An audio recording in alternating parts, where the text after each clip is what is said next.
What's happening, my friends? It's Cast Sports again, back for another afternoon with the family.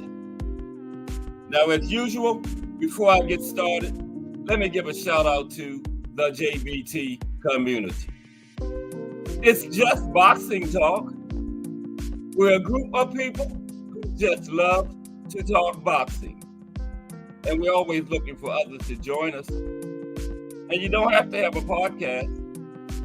The only requirement is you just have to love to talk boxing. That's all. Miss Cass, hashtag JBT.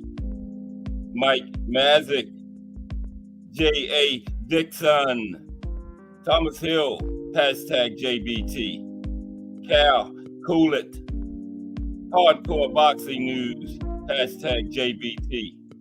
Just Do Boxing.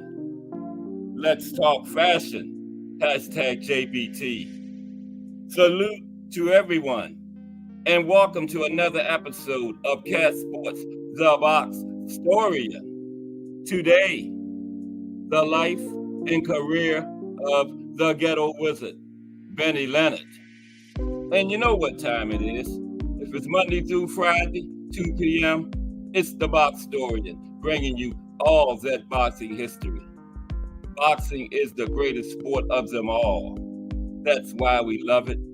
Can't get enough of it. 23. Salute 23. How are you today? How's everyone today? Friday afternoon edition of Cast Sports, the Box Historian. We're right at the end of another big week of boxing history, and we're going to end up, as usual, with the profile. This week, the GHETTO wizard, Bennie Leonard. Legendary lightweight from back around 1900 to like the mid-1920s. International Boxing Hall of Famer. Number 10 on the Cast Sports pound for pound all-time list, Bennie Leonard. Thought of definitely one of the top lightweights of all time. And we got the big Canelo card. Why didn't somebody tell me Roy Monvilla was on? I did not know that. Villa makes his return. He fought around the same time as Cool Boy did last year. Remember, he fought Boots July, so he makes his return after about 14 months. We're going to go over that card briefly before we get started with today's show. With everybody ready for the weekend, we are right up on it. After another big week of boxing history, appreciate everybody rocking with me today. Let's look at this card real quick that we got coming up tomorrow. This big Canelo Edgar Berlanga card. Okay, from the T-Mobile Arena, Las Vegas, Nevada. Of course, the main event, Saul Canelo Alvarez versus Edgar Berlanga. Now, Canelo comes in at 61 wins, 2 losses, 2 draws, 39 by way of knockout. Recently defeated fellow Mexican boxer Jaime Munguia in May. Remember that one? Cinco de Mayo. And Canelo will be defending his WBA, WBC, and WBO super middleweight titles against the undefeated Berlanga. But a significant title will not be on the table after Canelo was stripped of his IBF super middleweight title for choosing to fight Berlanga instead of the IBF number 1 contender, William Skull. Okay, now Berlanga comes in at 22-0, 17 knockouts. He will be in his first title fight. 27 years old, from Brooklyn. He's known for his explosive start in the professional ranks with 16 first-round knockouts. Remember that? Now, he had 5 decision wins before his most recent fight in February ended in a knockout of Padraig McCrory. Now, the co-main event is Erislandy Lara versus Danny Garcia. That's 12 rounds for Lara's WBA middleweight, 160 strap. Melanin Queen 27 in the building. What's up, Melanin Queen 27? Melanie Queen will be keeping you abreast of everything going on in the JBT as the show goes along. She's the best moderator ever. You haven't seen a moderator till you see Melanie Queen operate. I'm telling you, man. Okay, yeah. Eris Landy Lara comes in at 30 wins, 3 losses, 3 draws with 18 knockouts, right? 41 years old, up Guantanamo, Cuba, out of that Cuban boxing system. And with that experience, I think that's going to be too much for Danny. But Lara now living in Houston, Texas. And he has fought only once since May 2022. He had a second round knockout win over Michael Zarafa back in March of this year. Now, Danny Garcia, he comes in at 37 wins, 3 losses, 21 by way of knockout. He's 36 years old from Philly. He last fought in July 2022, right? That was a majority decision win over Jose Benavidez Jr., right? The Mexican Monster's big brother. Then we got Caleb Plant versus Trevor McCombie. Don't sleep on that one. This is 12 rounds for the vacant WBA interim super middleweight title. Caleb and Trevor. Now, Caleb comes in at 22 wins, 2 losses, 13 knockouts. He's lost to Canelo and the Mexican Monster, so he's nothing to hang your head about. A whole lot of people done lost to them too, right? McCombie comes in 28-0. Haven't tasted defeat. 21 knockouts. Not a bad knockout rate neither. Got my calculator right there. That's 75%.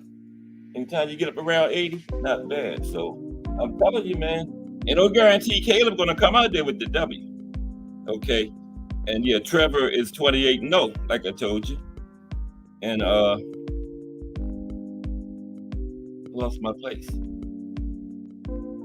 Yeah, Trevor is 28-0. And this is for the vacant WBA interim middleweight title. Orlando Rolling Romero makes his return without his WBA 140 belt, though. He's going up against Manuel James, 10 rounds in the junior welterweight division. No titles on the line. Rolly comes in at 15 wins, 2 losses, 13 knockouts. Still got a decent knockout rate. Rolly. Only 2 people went the distance with him. That's 86%, almost 90%. But I think Rolly been knocked out in his last 2 fights, right? Been stopped, Tank, and Pitbull. How will that affect him? He's going up against Manuel James, who comes in at 16 wins. Manuel just has 1 loss, 1 draw, 11 knockouts. Cool Boy makes his return to the ring. After 14 months away after the Monster loss, he's going up against Carlos Castro, 10 rounds. Cool Boy is fighting at 126, this time featherweight. 21 wins, just that 1 loss to the Monster, 8 knockouts. Castro is 30-2, 14 knockouts. That could be a good scrap. Roy Monvilla. Why didn't you tell me, Jay? Villa was on the card. I didn't even know. He's fighting Ricardo Salas. This is a great card, man. That's 10 rounds at welterweight. And Villa is a problem at welterweight, man. He has chin and gas tank. So he's going to be in every fight. That's Ax Rashidi. When you got chin and gas tank, you in every fight to the end. And Villa comes in at 26 wins, 2 losses, 24 knockouts. Salas is 19, also 2 losses, 2 draws, 14 knockouts. Jonathan Lopez, Richard Medina, 8 rounds, junior lightweights. Lopez is 16-0, 12 knockouts, haven't tasted defeat yet. Medina 15-2, 8 knockouts. We're gonna get started with the show about 2:30. Always let a few more of my friends get in here. Lawrence King versus Vaughn Williams, 8 rounds, light heavyweights.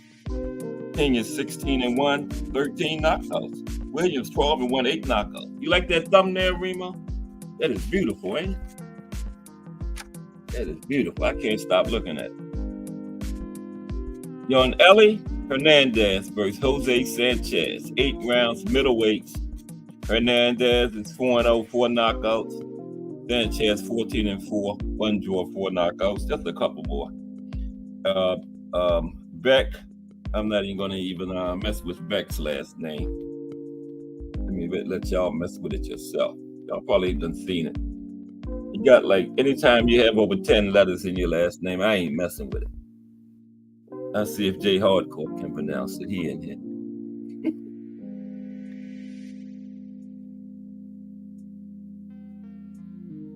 N-B-E-T. There it is. First name is Beck. Him. Okay? He's fighting. Yeah, I like them comics, Remo. Appreciate it. A++ on that one. Yeah, Beck is fighting Joshua Conley.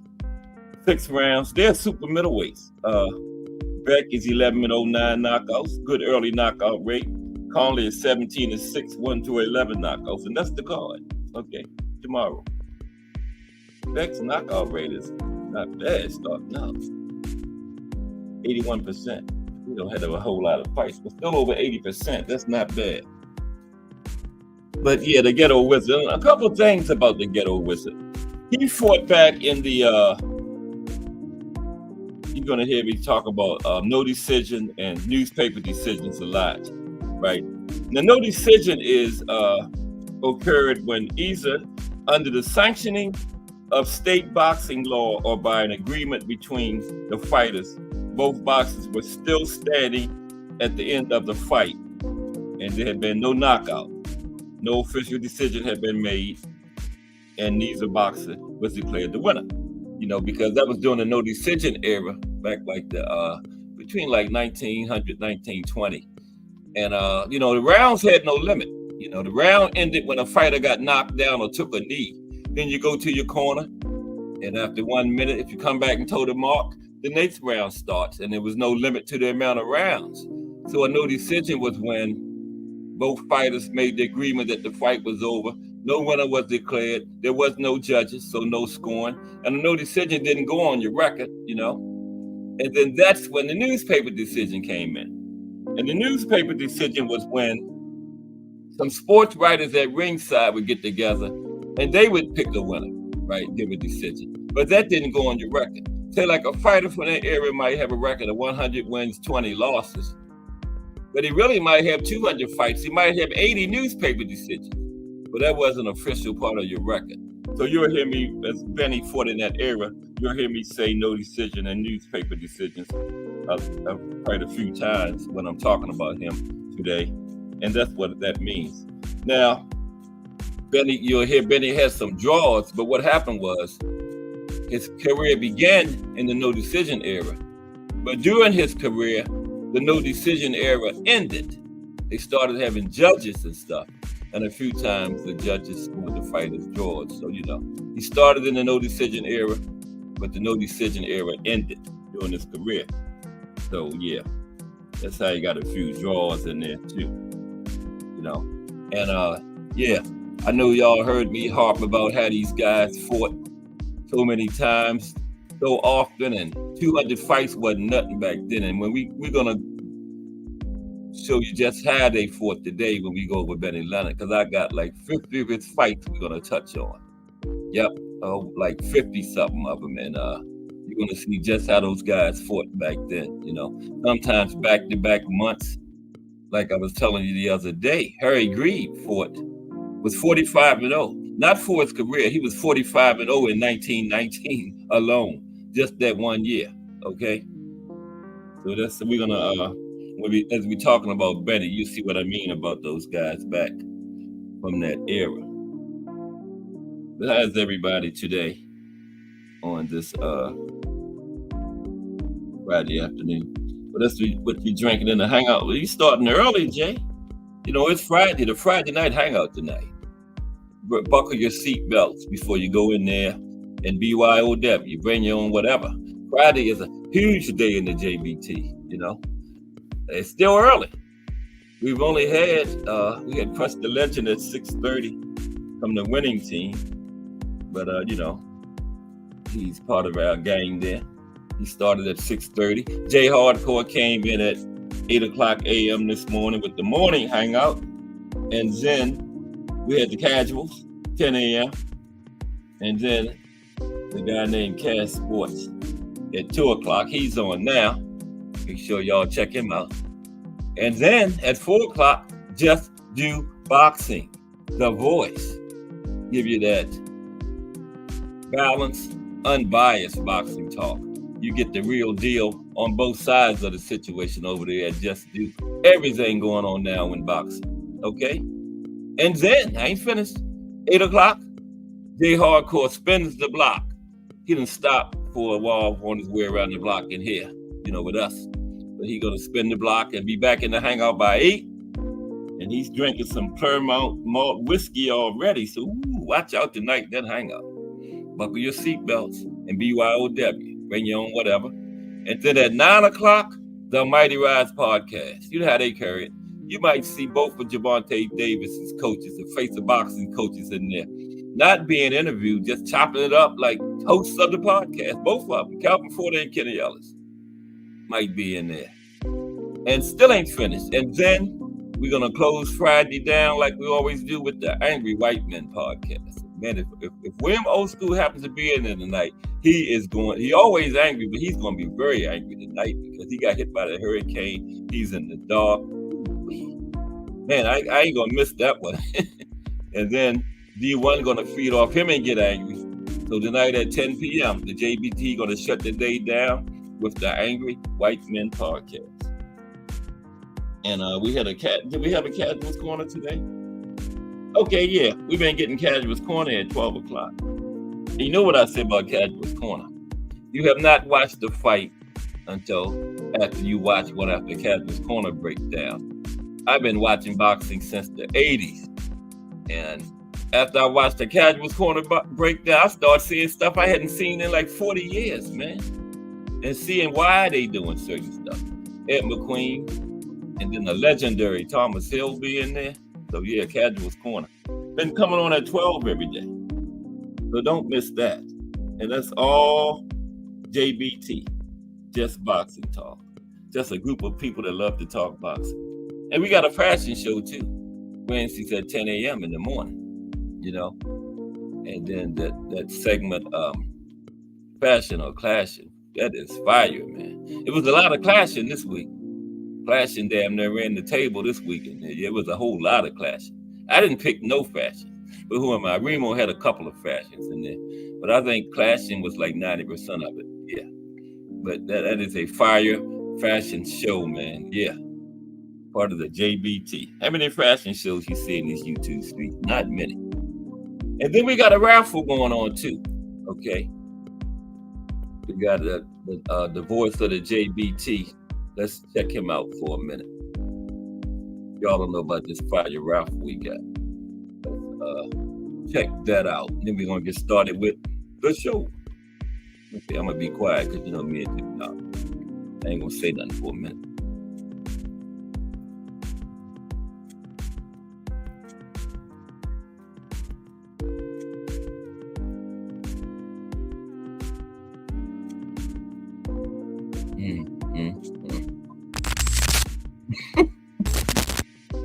It's time for another raffle brought to you by the JBT. Our first item is a new 10th generation iPad with a liquid retina display which shows off beautiful color and has plenty of power for all your handheld computing needs. Great for work, play, or just movies on the go. How much is it to enter, you ask? Just $10. Or you can catch the deal with 3 entries for just $25. It's easy to enter. Just cash app your entries to $JBT Network 1. That's $JBT Network 1. Our second item is a set of Kenichi Bear Bluetooth noise canceling headphones. Great for gaming, movies, or travel. As the second prize in this great raffle. Our third item is a Ninja brand air fryer. Great for all your air frying needs. Cooking healthy with the JBT. So send your entries via Cash App to JBT Network 1. That's JBT Network 1. $10 each or 3 for $25. Put raffle on the comment line and you are entered.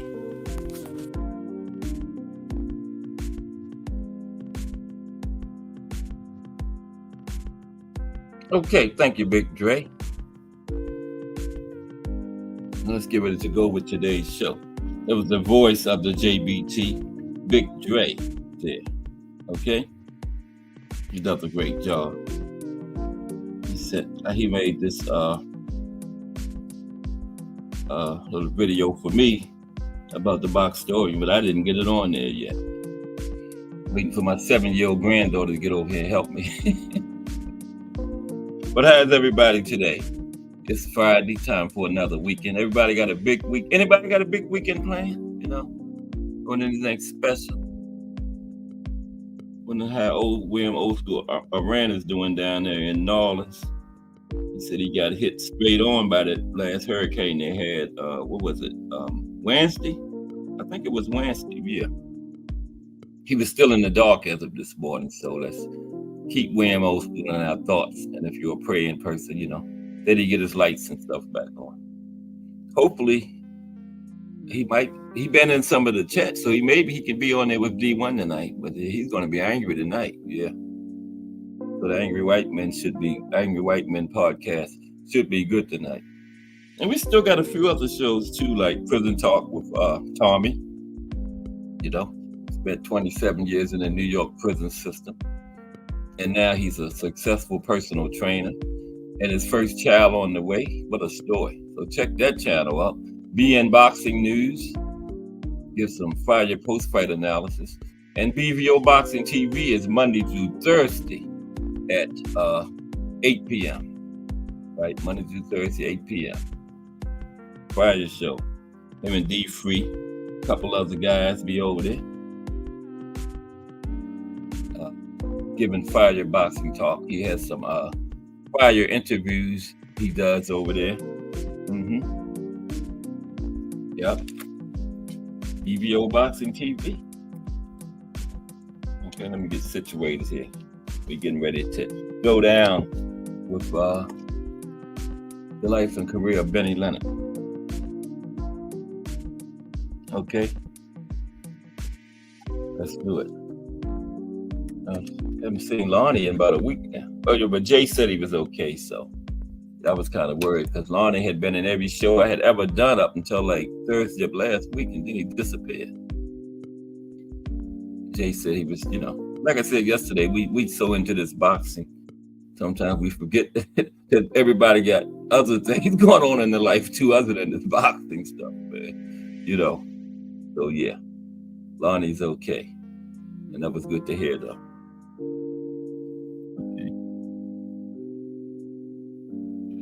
Yeah, we got a long one today too. We still gonna get some link time. Got to get that link time. You know, that's important. Get everybody's co-host Thomas Hill up here. Give his thoughts. Thomas Hill hashtag JBT. Everybody hitting on the appreciation button. Guess what? I didn't hit it myself. Very interesting. Excuse me for 1 minute, then we're gonna get started. Okay. I did hit it. YouTube take your likes. They took my they took my own like from me. Damn, I knew I hit it once. The first thing I do when I make the thumbnail is hit the like button. That's something. They proved YouTube take your likes, so they took mine from me, my own like. That's crazy. Give me 1 minute.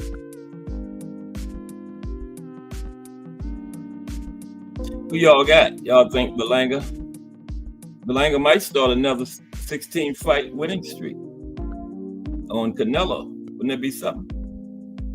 Like Jay said, it took my likes. The internet would be broken if Belanga gets Canelo up out of there. But it's boxing, you know? And he has a puncher's chance. Yep. Yeah, it took my likes. I know I did it. That's okay. I just hit it again. Like everybody got to do. There we go. Now we're ready. Okay, let's go with today's show. The life and career of Bennie Leonard, the Ghetto Whisperer. He's got one of my favorite nicknames. Bennie Leonard, I got two of them. Bennie Leonard, the Ghetto Wizard, and Alexis Arguello, the Explosive Thin Man. Those are two of the greatest nicknames in boxing. Again, Alexis Arguello, the Explosive Thin Man, and Bennie Leonard, the Ghetto Wizard. Those are my favorite two. That's right. Hit that subscribe button too. I'm pulling up on 1,000.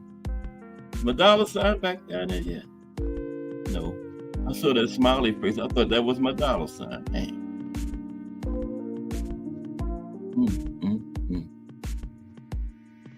Okay. Now, Bennie Leonard. Okay.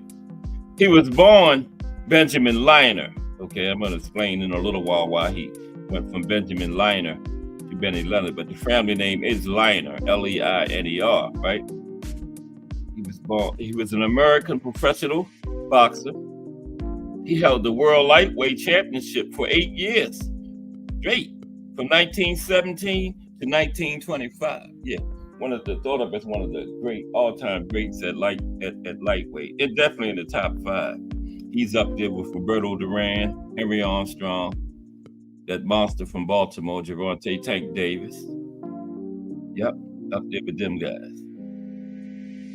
And widely considered one of the all-time greats, he was ranked 8th on the Ring Magazine's list of the 80 best fighters of the last 80 years. And he placed 7th on ESPN's 50 greatest boxers of all time.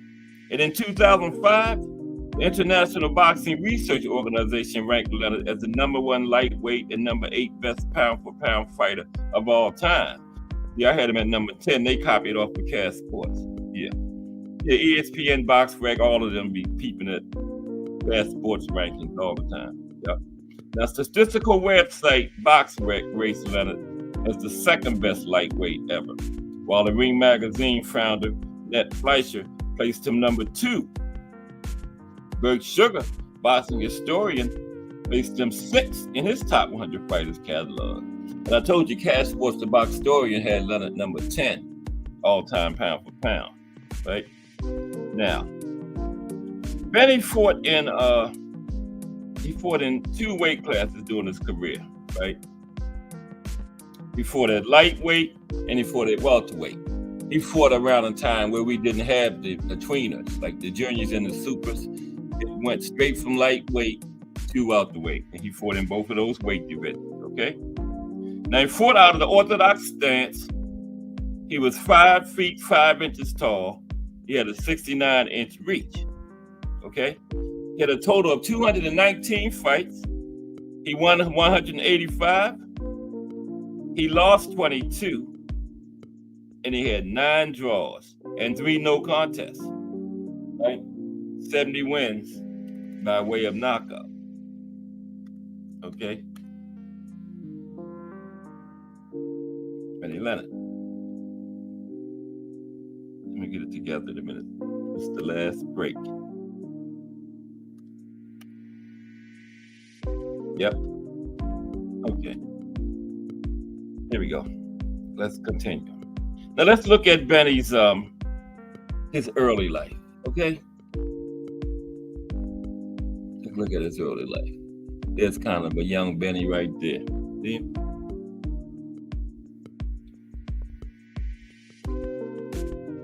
Now, Benjamin Leonard, so just his family name was Leonard, not Leonard. He changed it to Leonard.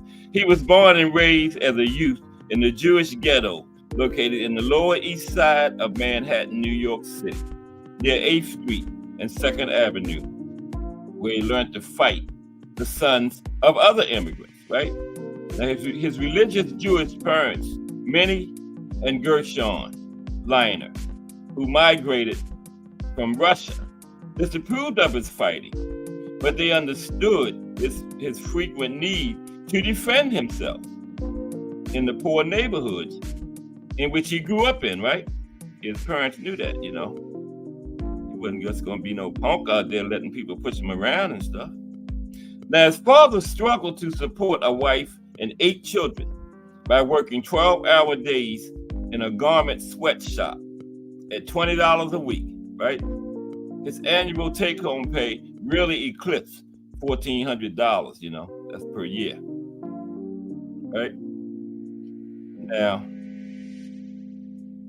Bennie Leonard began his professional career in 1911 at age 15. Okay, 15 years old when he started his career. Appreciate you, JBT Network. Hashtag JBT.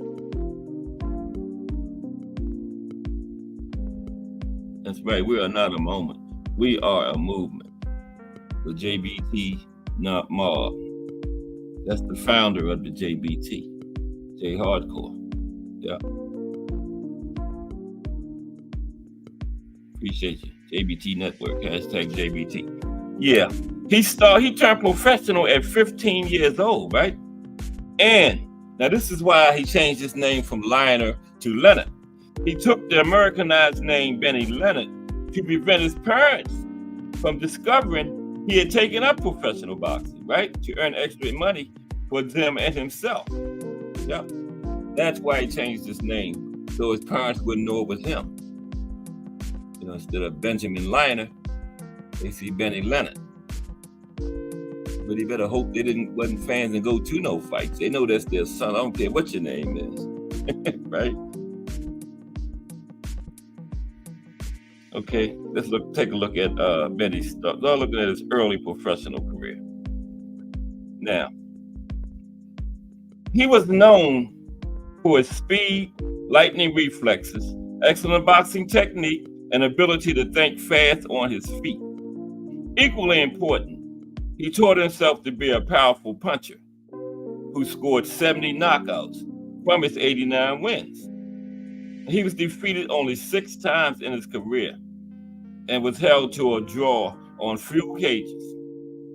Now, as was common in the era in which he fought, he engaged in many no-decision matches, like I was telling you about earlier. And he's believed to have fought in around 96 fights. See, that's what I mean. Officially, he had 89, but he had a few more from the no decisions because that didn't go on your official record. Aunt McQueen in the building. Salute Aunt McQueen. Yeah, Bennie fought. He started in the no decision era, but by the time his career ended, no decision had ended. And, they were having judges and everything, judging his, scoring his fights by the time his career ended. Okay? But thought to have more than fights than he actually get credit for. Now, he most distinguished himself by decisively winning over 90% of his career fights in his prime between 1921 and 1932. And winning all of his fights decided by judges and based on points, right? Now, let's talk about when he became a lightweight contender. Now, he debuted his boxing career on a Saturday in November 1911, losing in 3 rounds at the Fondon Athletic Club in New York. The fight was stopped because he was bleeding through the nose. Now, he won 12 of his next 18 fights, which included 3 no decisions, establishing a reputation as a good local fighter before meeting Canadian Frankie Fleming. That's Frankie. He met Frankie in May 1912, and Leonard was knocked out for only the 2nd time in his career. He lost the rematch with Fleming 16 months later. Not surprisingly, Fleming got the first shot at Freddie Welsh, failing to unseat the world lightweight champion in a May 1915 fight, which the newspapers awarded to Welsh. On August 14th, 1914, Leonard knocked out talented contender Tommy Hawk in the 7th of 10 rounds at Elmfoot, New York. Okay? Apparently, Leonard had learned Hawk's strategy after a previous loss to him 1 year earlier on September 27, 1913, in a 10-round newspaper decision in Atlanta Garden, New York. Yeah, most of his early fights were local up there in New York. where he was born and grew up at, where he learned how to fight out in the streets. You know, they call him the ghetto wizard.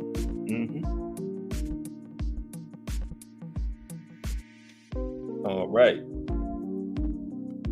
Next.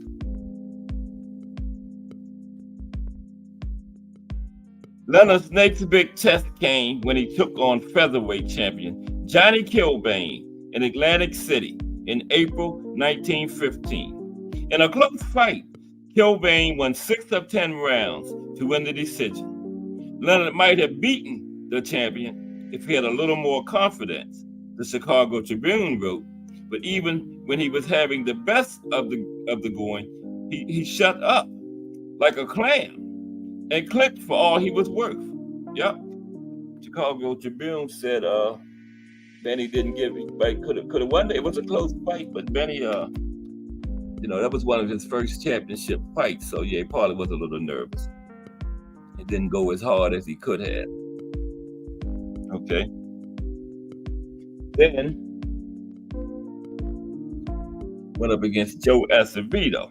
He defeated Portuguese boxer Joe Acevedo on November 19th, 1915, in Acevedo's hometown of Saratoga Springs, New York, outpointing Acevedo in all rounds but the first, which was even. Now, Acevedo needed to clinch frequently to avoid Leonard's attack. The New York Times clearly gave the decision to Leonard. Okay? Coach, I got like 50 fights. We're going to see how they fought back then, just today. You always hear me harping about how these guys fought so often. We're going to see today. On December 7th, remember, he just fought Acevedo on November 19th, 1915, right? About 2 or 3 weeks later, on December 17th, 1915, about a month or so, Leonard knocked out Joe Mendat. Yeah, he knocked out Joe Mendat in the 7th round of a 10-round fight in Harlem, New York.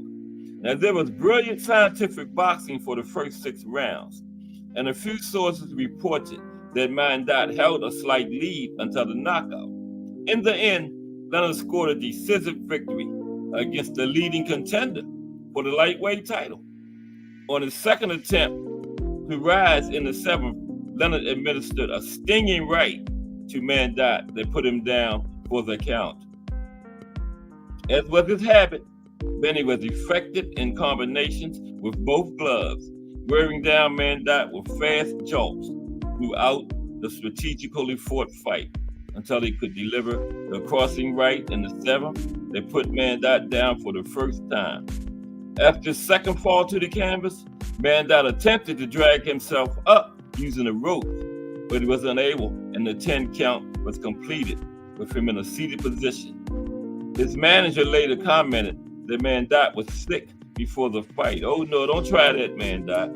If you had a won, we would have never heard anything about you being sick. No, don't do it. The ghetto wizard just beat you.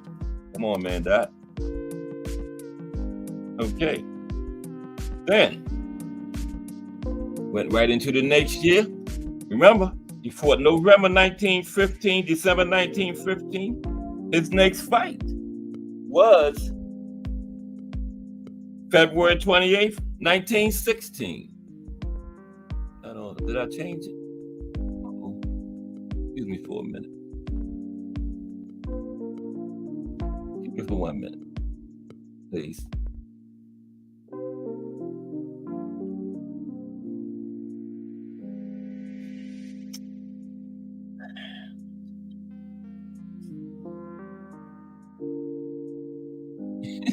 I'm sorry. I done lost track of what I was doing. 1, 2, 3. Sorry. Shit.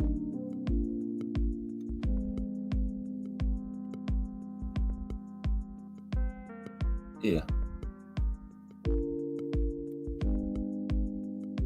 Okay. Yes, that's him and Rocky, Kansas.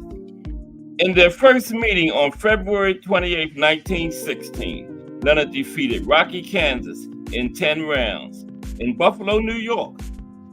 Now, in a complete victory, the Buffalo Courier claimed Kansas landed only one clean blow to Leonard's face, and that Leonard's trademark dark center-parted hair remained smooth and unmussed throughout the fight. Leonard was said to have caught punches in the air, blocked Rocky's returns, dealt frequent stunning lefts, and shot his powerful right.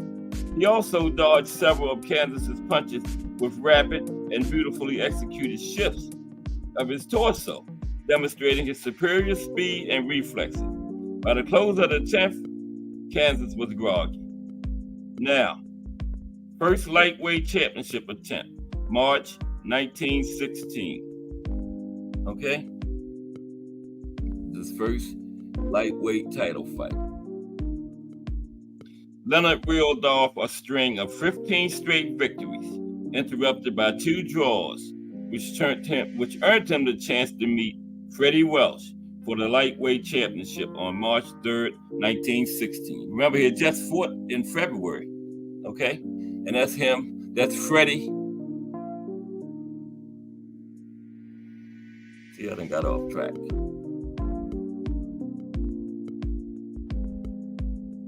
I done went too far.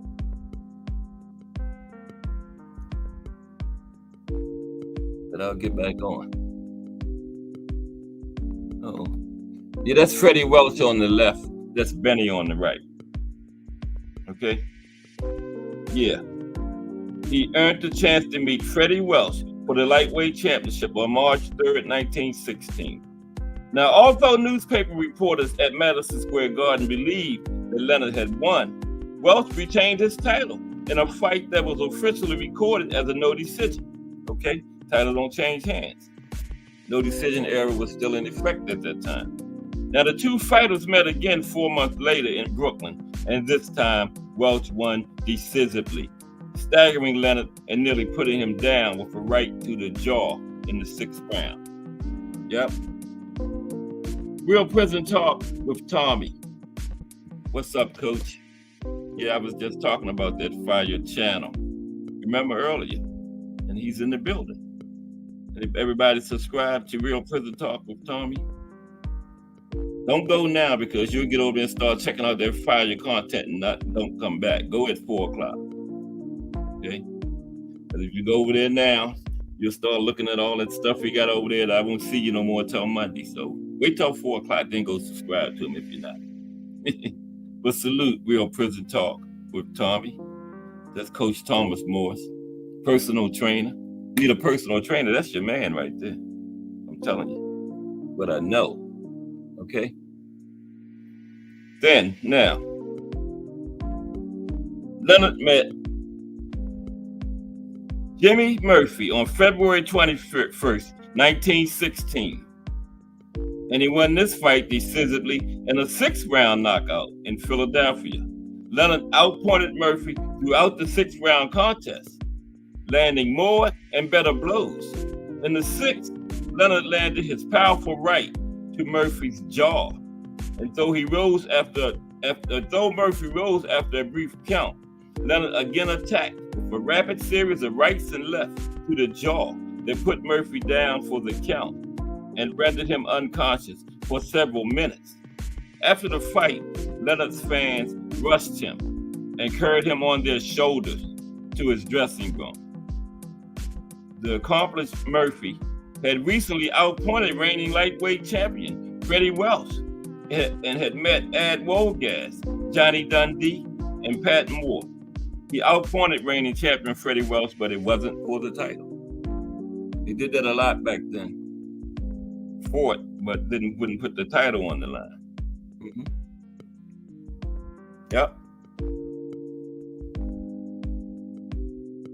Okay. That's Sam Robideau right there. On March 13th. Now see, he done fought twice in February 1916, and now he's fighting again in March. Remember I told you in the beginning, you're gonna see how I be harping about how much these guys fought all the time. We're gonna see exactly what I was talking about today. This is like 3 fights in like a month. Now, on March 13th, 1916, and remember, he fought November and December in 1915. On March 13th, 1916, Leonard defeated Sam Robidaw in a 6-round newspaper decision in Philly again. According to the Washington Post, Leonard had Robidaw almost out for the count. In the first 3 rounds, Robidaw tried to take the lead, but Leonard waited him out and let him tire against his defense, still getting a few effective counterpunches. Now, in the 4th, he tried Robidaw more, forcing him to defend against his rapid attack. In the 5th, several left to the jaw of Robidaw weakened him, but Leonard allowed him to recover. In the 6th round, Robidaw tried to take the lead and even held at times, but Leonard broke from his holds, and after a couple shots to the jaw and a powerful right put Robidaw on the canvas for a count of 9. When Robidaw arose, he could only manage to clinch Leonard by the waist and wait for the bell. Robidaw had an admirable record against many of the best lightweights of his era, including several opponents of Leonard. Okay?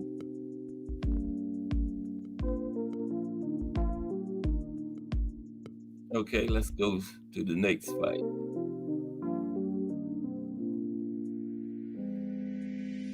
Harlem native Frankie Conifrey, the fighting fireman, lost decisively to Leonard in a 6-round technical knockout on September 14th, 1916. So he took a little break then, went all the way from March to September. And that was a long break back then, you know, like from March to September. That was a huge break, the way they fought back then. Now, Leonard had the edge in the first 5 rounds, using his characteristic ring craft to outmaneuver and outbox Conifrey, who still returned a few punches of his own. In the 6th, a shower of rights and lefts by Leonard had Conifrey out on his feet. The referee stopped the fight when one of Conifrey's seconds jumped into the ring, and a small riot ensued when around 300 of Conifrey's fans threw chairs and bottles into the ring. Yeah, that was normal around that time too. Yeah, throwing chairs, or people out of the audience jumping in there helping their fighter out. Yeah, that was normal. Okay, and then in a 12th round technical knockout in Kansas City on October 18, 1916, Leonard convincingly defeated Ever Hammer. So he went back to his normal ways, September, fighting right the next month again. He defeated Ever Hammer. In the final round, Hammer's manager stopped the fight at the count of 3 after his boxer was knocked to the mat.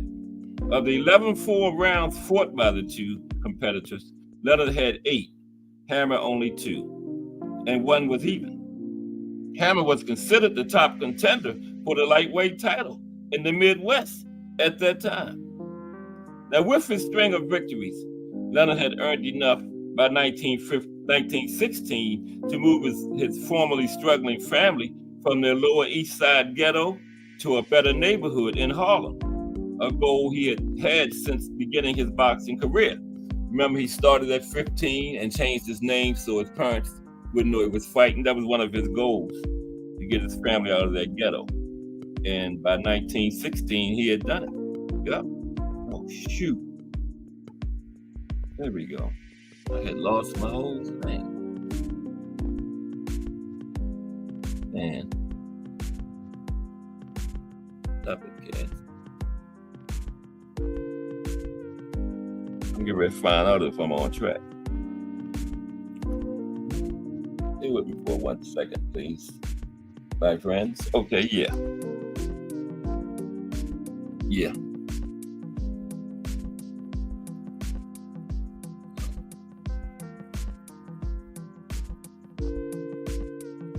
Yeah.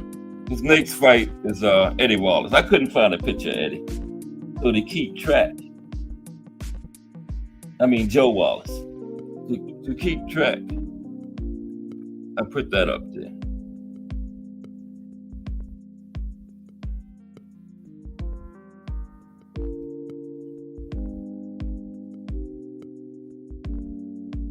Now, with his string of victory, yeah, he made enough money to move his family out of there.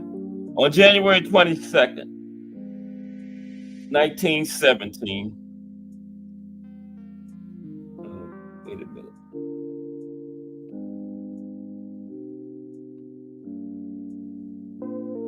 Yeah. On January 22nd, 1917, Leonard beat Eddie Wallace in a 6-round newspaper decision before a substantial crowd of 6,000 in Philly.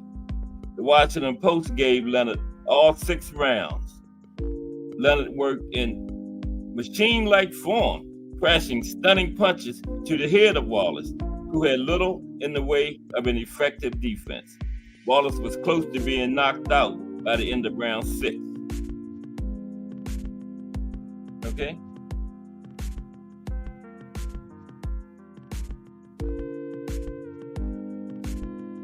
All right.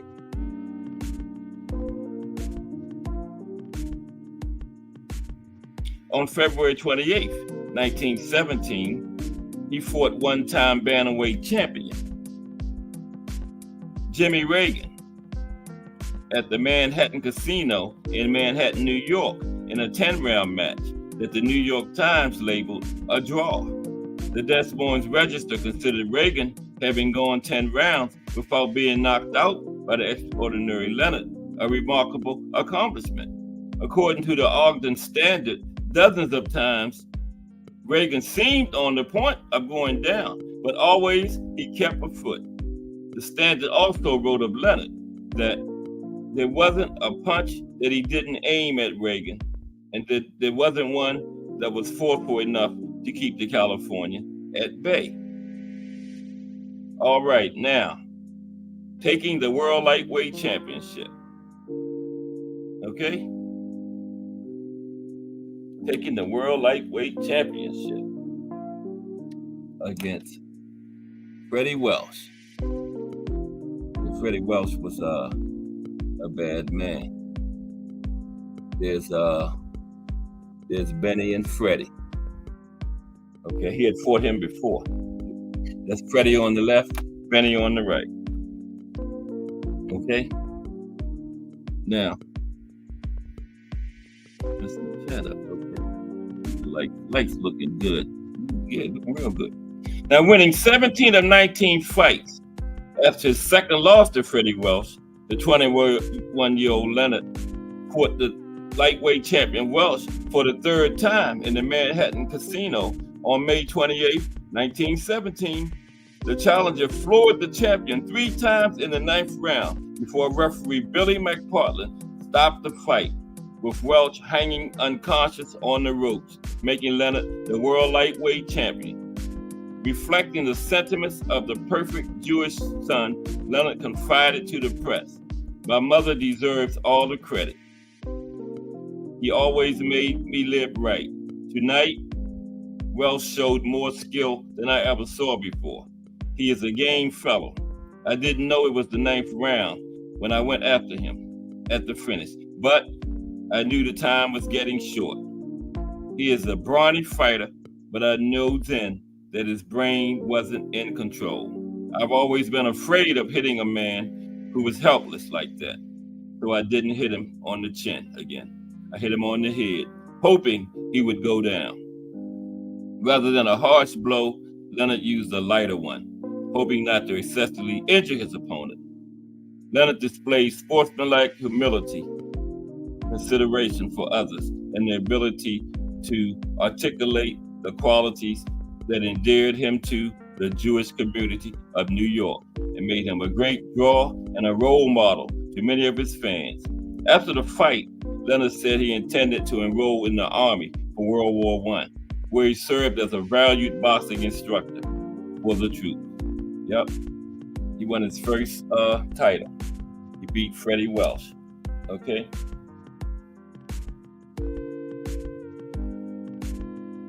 Okay. Now, next fight, that's Jim Welsh. But I didn't have a picture of Jim. On June 4th, 1917. Yep, that's right on Tim. Leonard defeated Joe Welsh defeated Joe Welsh in a 6th-round newspaper decision in Philly again, using precision, combination, punching. Leonard jabbed and hooked with his left and crossed rights to the jaw of Welsh throughout the fight. He threw lightning jabs in the 5th. Through the speed, he did not give him time to set for power. Though he tried hard in the 6th to make Welsh his 6th straight knockout victim, Bennie lacked the steam and precision to send Welsh down for good. Ended up with a decision. Okay? I didn't have a picture for the next one either. I just did that to keep track. What's up, Trump? In the building. The ghetto wizard today, Trump. Freddie Welsh. The ghetto wizard. Okay. Next was Johnny Nelson. Lost at Leonard's hometown, Harlem Sports Club in New York on June 18, 1917. Now notice he done had like 15 fights in like 2 years, okay? In a 3rd-round technical knockout. The fight was considered Leonard's first defense of his title by some reporters, as he would have lost it if he had been knocked out by his opponent. Nelson was a strong boxer, but he was ineffective against the speed, timing, and ringcraft of Leonard, who was able to land more powerful punches throughout the fight. With great and unusual gifts of athleticism, Bennie defeated stronger opponents without retreating by employing a more complex ring strategy, executed with superior speed and agility. His ability to rarely retreat and his long streak of knockouts pleased his audience, who considered him a true champion. Yep. And there's the great Johnny Kilbane right there. Okay, that was his next fight. Victory over champion Johnny Kilbane, 1917. It's 3 o'clock. Yeah. On July 25th, 1917, Leonard defeated Johnny Kilbane, reigning world heavyweight champion. Featherweight champion, okay? From 1912 to 1923, Kilbane was featherweight champion for 11 years. And I believe this was a non-title fight. This fight was at Shire Park in Philly. It was a 3rd-round technical knockout. Impressively, it was only the 2nd knockout loss in 122 fights for Kilbane. Biding his time in the first 2 rounds, Leonard knew he clearly had the edge in the 3rd. And his blows began to land with authority, speed, and precision. 20 seconds into the 3rd round now, Leonard landed a crossing right to the chin that put Kilbane against the ropes. Then 2 more rights put Kilbane on his knees. After his manager threw in the towel, Kilbane was staggering and unable to return to his corner unaided. It was one of Leonard's most decisive wins against one of his most skilled opponents. Yep, Johnny Kilbane, man. Yeah, that was a bad dude there. Okay. Well, they got like 50-something fights. Next was there's Leo Johnson. I didn't get too good of a picture of Leo, but them slides been fire today. That's the best I could get was Leo, and I made that one look halfway good. You can see his eyes. Okay. Then he officially defended the title against 6 different fighters over the next 8 years. Leonard, now see, he had more fights in those 8 years, but 6 of them was title defenses, right? Now, Leonard defeated Leo Johnson on September 21st, 1917, in one of his first defenses of the world lightweight title, and won convincingly in the 1st round technical knockout. Okay? Okay, let's pause for a minute. Take a break. Okay? Can we do that? We are going to check out the voice of the JBT. There we go. Okay. Oh, Ace, and I didn't. Oh, hi, Ace. I didn't see you come in. What's happening, Ace? Oh, wait a minute. Got it started. BT. Our first item is a new 10th generation iPad with a liquid retina display which shows off beautiful color and has plenty of power for all your handheld computing needs. Great for work, play, or just movies on the go. How much is it to enter, you ask? Just $10. Or you can catch the deal with 3 entries for just $25. It's easy to enter. Just cash app your entries to $JBT Network 1. That's $JBT Network 1. Our second item is a set of Kenichi Bear Bluetooth noise canceling headphones. Great for gaming, movies, or travel. As the second prize in this great raffle. Our third item is a Ninja brand air fryer. Great for all your air frying needs. Cooking healthy with the JBT. So send your entries via Cash App to JBT Network 1. That's JBT Network 1. $10 each or 3 for $25. Put raffle on the comment line and you are entered.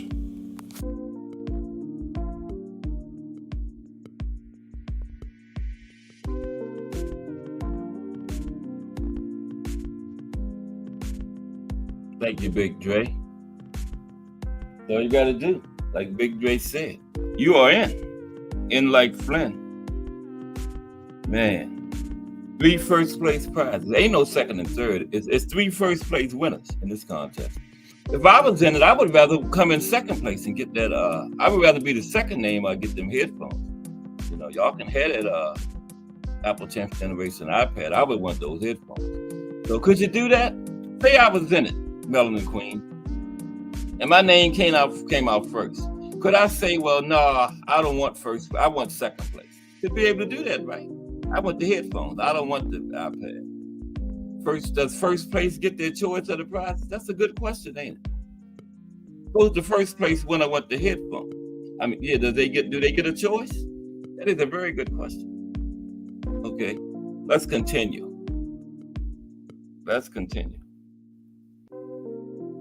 I couldn't find a picture for this next guy, Frank Kirk, but I know I'm right on track.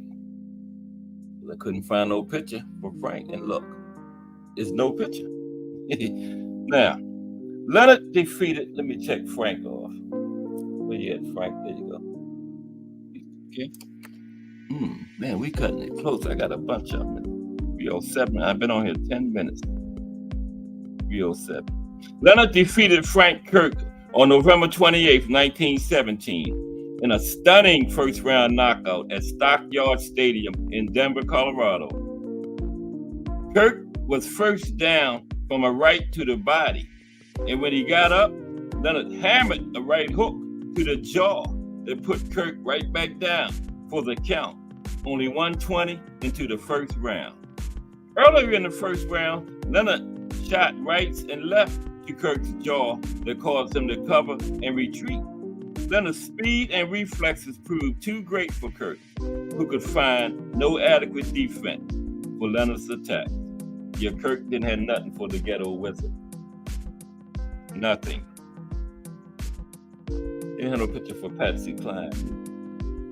Man named Patsy don't deserve no picture. On December 12th, 1917, Leonard defeated Patsy Cline at the Olympic Athletic Club in Philly in a 6th-round newspaper decision. It was one of the hardest fights of Leonard's early career, and he had to use his best defenses to guard against the attack of Cline. I apologize, Patsy. Patsy gave him a good fight. Why didn't he shorten that to Pat? You know, take the SY off of it. If my name was Patsy, I would go by Pat. I'm sorry. No disrespect, Patsy, but I would go by Pat. Now, Leonard was forced to use speed when he had it in the early rounds to defend against Cline, though the pace of the match slowed somewhat in the 4th, 5th, and 6th. Leonard was ineffective with the left as a result of the precise right-handed blocks of his opponent. In the final round, Leonard attempted to end the fight with his powerful left, was prevented again by the defense of Klein. Klein suffered most in the last two rounds when Leonard scored frequent blows against which he could not defend. Klein excelled most at short-range attacks, a more difficult offense to defend, and scored with them occasionally. Even in the fifth, where Leonard had taken the lead, Klein prevented Leonard from attacking at long range, in most instances in the early rounds, by retreating or expert blocking. But in the fifth, Leonard scored with a few stiff left jabs and again dominated in the sixth round, where he secured the points margin. Okay, that's the Klein. Okay, we got pictures again. Next was Willie Jackson. There's Willie. What's up, T. Hill? T. Hill in here, the legendary Thomas Hill in the building. Okay, now this fight was what Willie Jackson was for. He fought a few fights to earn some benefits for World War I in 1918, right? World War I. In a 4-round newspaper decision at New York's Shrine to Boxing, the Garden, Madison Square Garden, on July 16, 1918, he defeated Jewish boxer Willie Jackson. Jackson was born Oscar Tobin on the Lower East Side of New York, as was Leonard. And the well-publicized Army benefit, they raised $20,000 to buy soldiers athletic equipment. Leonard took criticism and boos among the audience for not unleashing his best punching against his highly rated lightweight opponent. But it was a benefit, man. Leonard said, I'm not getting hurt in an exhibition. In other benefits, Leonard had also been reluctant to risk injury to his hands or bring excessive injury in a fight. Can you blame him? That served the community regardless, as was his habit. His boxing showed careful strategy, speed, and exceptional reflexes, and interested most among the record crowd in the Garden. Leonard appeared far superior to Jackson's frequency of punches, defenses, and speed. Now, he moved easily against Jackson, but threw lefts and rights at will. Leonard staged a total of 4 exhibition fights in 1918 to raise war bonds for America's efforts in World War I. Yeah.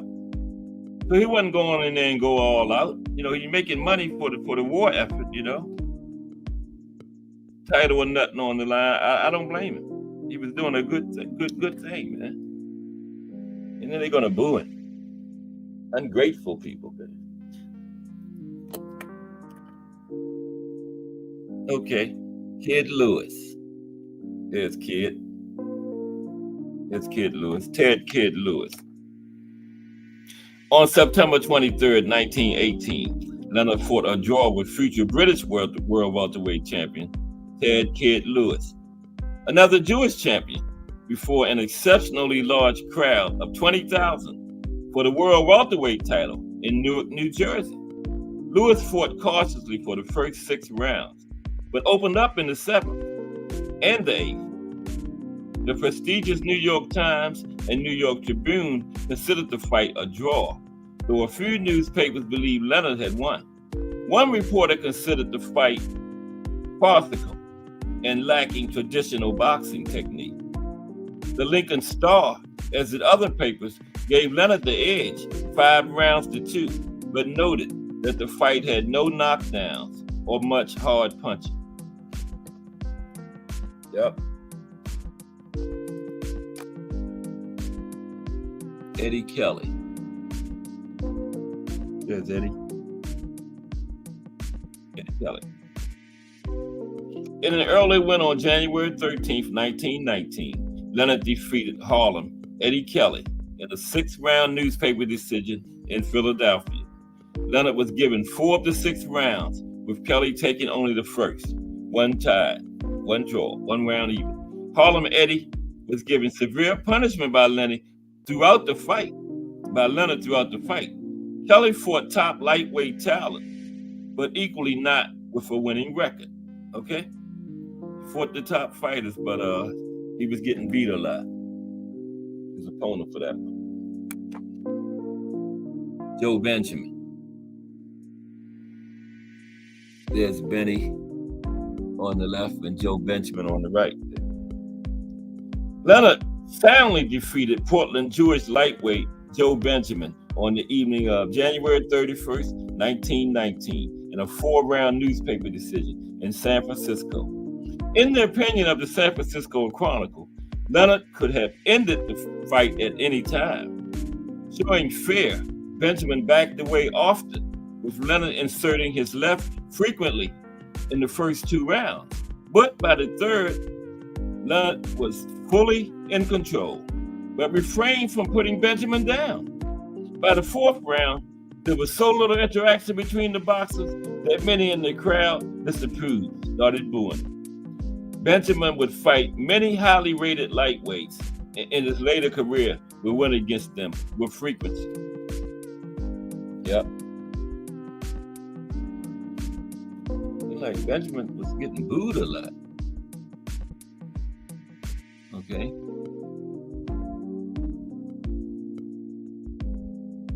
This is Harvey Thorpe. Okay.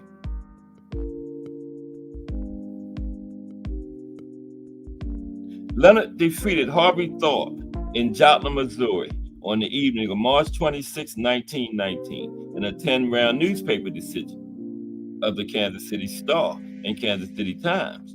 One reporter gave all 10 rounds to Leonard and considers his victory an easy win. Leonard had soundly defeated Thorpe earlier in November 1916 in a 12-round knockout in St. Louis. Now, although Thorpe fought several top-rated lightweights, including Charlie White, Richie Mitchell, and Lou Tendler, his record was poor against them, and he never competed for a world championship, though he took the Southwest lightweight title in July 1917, little regional title. Okay. All right. Got another non-pitcher. There we go. Leonard defeated fellow Russian-born New York Jewish lightweight Johnny Clinton, born Morris Elstein, on September 8th, 1919, at the arena in Syracuse in a 10-round newspaper decision. Benny led throughout the fight, using his left jab and right uppercut effectively and often, demonstrating his ability to adjust his punching combination to the style of any given opponent as an opening occurred. Clinton was in the greatest distress in the 6th when he appeared to be hanging on the ropes on the verge of a knockout. That was seconds before the bell, and he was nearly floored again in the 10th round when Leonard attempted to finish the fight. The Pittsburgh Post wrote that Leonard deserved every one of the 10 rounds. Oh, that newspaper had him winning every round.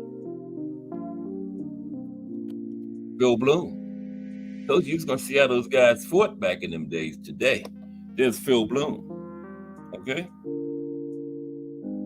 He had fought Phil before, too.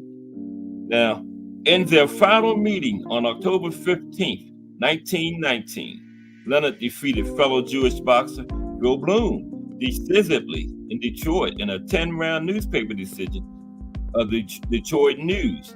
Leonard came close to a knockout in 3 of the rounds.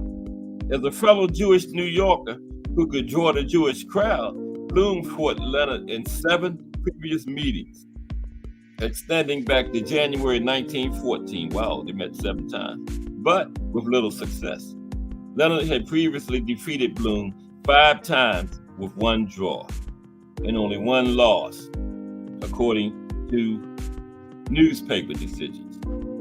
Bloom competed against top talent, but would never obtain a title shot in his prolific 12-year career in the ring.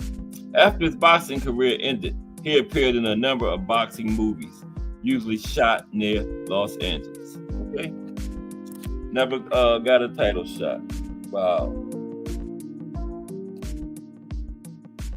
Lockport Joey Duffy.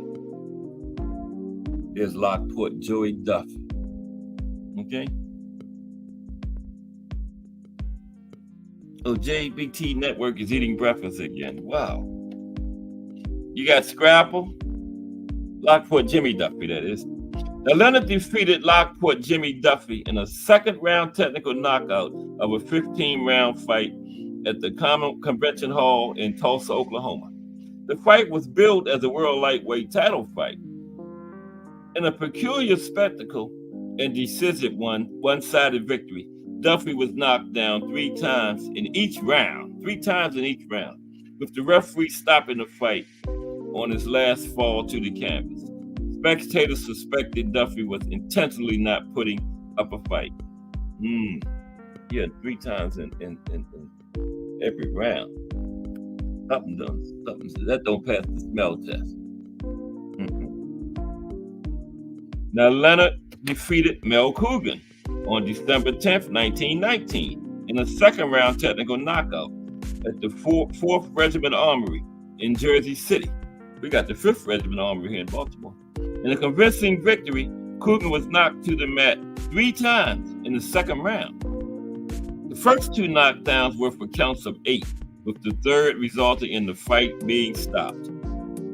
Coogan fought many of the top lightweights of the day, including Lou Tedler and many of Leonard's opponents, and had an admirable record against them. But he didn't do too good against Bennie that day. This guy got a nice name. Here he is. His name is Red Herring. Red Herring. There's Red Herring. That's his name.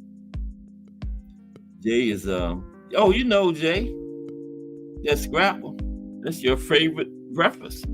Part of your favorite breakfast, that's Scrapple. Yeah. Okay. Yeah, Red Herring. That's who he was fighting. Leonard defeated Red Herring on December 19th, 1919, in an early 6th-round technical knockout in Memphis, Tennessee. Leonard outmaneuvered Herring with speed and footwork, flipping the half-dozen punches thrown by his opponent, with most going well wide of their mark. By the 5th round, Herring was helpless against the ropes, with the crowd roaring for Leonard to finish him. Leonard fought with a deadly left and set terrific blows to the head and body. 1 minute into the 6th, Leonard backed Herring into a neutral corner and put him on the mat, with 3 short rights to the jaw. That led the referee to stop the fight at 1 minute 10 seconds after Herring attempted to rise after his first count. The Arkansas Democrat gave Leonard 5 rounds, with the 4th even. Herring remained on his feet through the first 5 rounds, but took considerable punishment from the lightweight champion. Yeah, Bennie is still a lightweight champion. Okay, he been it for a while now. Now he fights Johnny Dundee again. Crocodile Dundee. Good, y'all. That's Bennie on it. Okay, I don't know who's. That's Bennie on the left, Johnny Dundee on the right. Okay, yeah. Yeah, that's Bennie on the left, Johnny Dundee on the right. And the hairline hadn't started going back too far yet. Okay. And the last fight on February 9th, 1920. This is the last meeting between them. Leonard defeated one of his most frequent opponents, future world junior lightweight and featherweight champion, Johnny Dundee, in an 8-round newspaper decision. Many reporters considered a title match at the Armory in Jersey City. Now, junior lightweight was one of the first trainer decisions to come into, I think that came around the 30s, because this guy, Johnny Dundee, was one of the first junior lightweight champions. That was one of the first trainer decisions that we had. Now, one reporter felt Leonard had simply outpunched his opponent in every round, though Dundee put up a stiff defense. In 6 previous fights between the two, Leonard had 2 wins, 2 losses, and 2 draws. At least, according to the decisions, of the more trustworthy newspapers. In their February fight, Leonard delivered several effective uppercuts to Dundee during the infighting, but Dundee made a valiant attack in the first 3 rounds. Afterwards, Leonard went on the defensive and built the margin in blows delivered, winning on points. Yep. Okay. Yeah, we'll win. Okay. 324. We're going to make it. Okay. Here's Charlie White. Charlie White. Here's Charlie. On July 5th, 1920, Leonard defeated Jewish boxer and exceptional Chicago lightweight Charlie White in a 9th round knockout before an audience of 12,000 at Benton Harbor, Michigan. The fight was a careful battle of boxing strategy, but White always held the potential for stronger punching with his left hook. Leonard may have won largely due to his faster reaction time and reflexes against an opponent who was nearly his equal at times. He showed better speed and agility and used footwork to gain advantages in the angle of his attack. The hard-punching White knocked Leonard out of the ring in the 5th round with his left hook, but by the 9th round, White was down 5 times, finally landing on the canvas for the count from a right cross from Leonard. Bennie had been looking for an opening since the 8th and found it after he opened White up with his left jab and dealt the final right cross in the 9th. Now, though he had continued to train, Leonard may have performed better if he had not just taken 5 months off from prize fighting while living in Hollywood. It was one of White's better showings as he dominated the infighting and appeared to have thrown more punches than Leonard, but he fought against an opponent who simply refused to be beat. Yep, the ghetto wizard. Refused to be beat. Paul Moran. There's Paul. There's Paul. Leonard defeated Paul Moran. Oh, no. Joe Welling is next. Excuse me. Leonard defeated Joe Welling on November 27, 1920, before an estimated crowd of 12,000 at Madison Square Garden in a world lightweight title fight. The fight resulted in a 14th round technical knockout for Leonard. Both fighters weighed in within a pound of 135. Welling shone only in the 5th round, and by the 10th, seemed able to continue, but had no chance of success against Leonard. In the 13th round, Leonard sent Welling down 3 times. In the 14th, Leonard sent Welling to the canvas for a count of 9, and the referee stepped between the 2 boxers, ruled a technical knockout, ending the fight 107 into the round. The lack of compassion in the boxing crowd was noted by one reporter who wrote that the audience was disappointed by referee Hawkup's decision to end the fight in the 13th. He believed they would have enjoyed seeing 2 more rounds of punishment given to Welling by the reigning lightweight champion. By today's rules, the fight would have stopped in the 13th before Welling had been sent to the canvas for the 3rd time. On a lighter note, Charlie Chaplin performed before the opening bell, and Leonard received the World Lightweight Championship belt from Tex Rickard, manager of the Garden, and legendary heavyweight Jack Dempsey at the end of the fight. Yeah, Tex Rickard was one of those big-time promoters from back then. Okay, yeah, here's Paul Moran. There's Paul Moran. Rewinding down a little bit. On September 25th, 1920, Leonard defeated Paul Moran in a 10-round newspaper decision in East Chicago before a substantial crowd of 10,000. Now, only occasionally did Moran break through the champion's defenses, and Leonard always had a remedy. Bennie could not get started in the early rounds, but in the last 4, he took the lead. Leonard scored frequently with swift left jabs and powerful right crosses. In the 7th through the 10th, Leonard seemed continuously on the verge of scoring a knockout, but Moran fought gamely on. made it to the final bell. Yeah.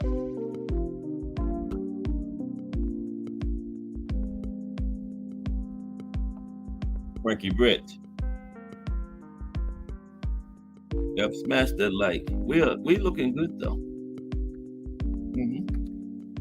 October 4th, 1920, Leonard soundly defeated Frankie Britt in Hartford, Connecticut, in a 5-round technical knockout. At the end of the contest, the referee stopped the fight to save Britt from a knockout, as Leonard had been striking him repeatedly. Okay, let's see here. Okay, I'm going to 1, 2, 3, 4, 5, 6, 7. I'm going to fast forward. 7.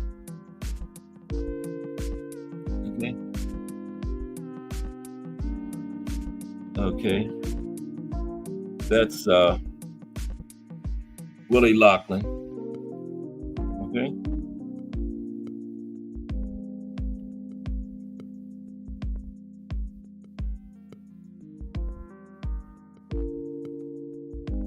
Richie Mitchell. That's Richie Mitchell on the left, Benny on the right. Okay. Rocky, Kansas. That's Rocky. Benny on the far right, Rocky in the middle. Get ready to land this plane. Sailor Friedman.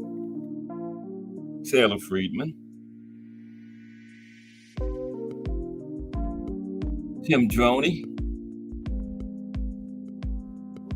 There's Tim in the middle. Tim Droney.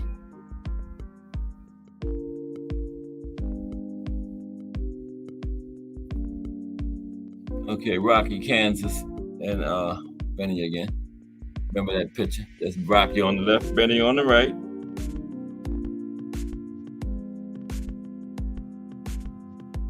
Okay, then he fought this Hungarian fighter. Okay. Soldier Bartfield. There's Soldier Bartfield. Okay. Now he moved up to welterweight. Okay.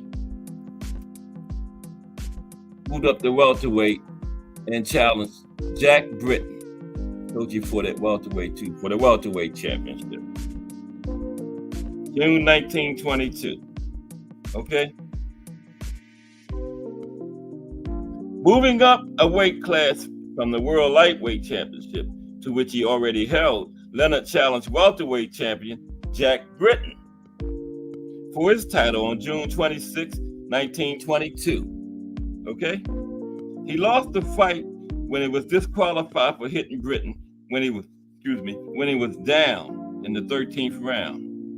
A few in the audience, including newspaper reporter Ernest Hemingway, remember him, likely suspected the possibility of a fix, as there were rumors that a Jewish underworld figure, Arnold Rothstein, had influence over Leonard, and that Leonard had been pressured to lose the fight.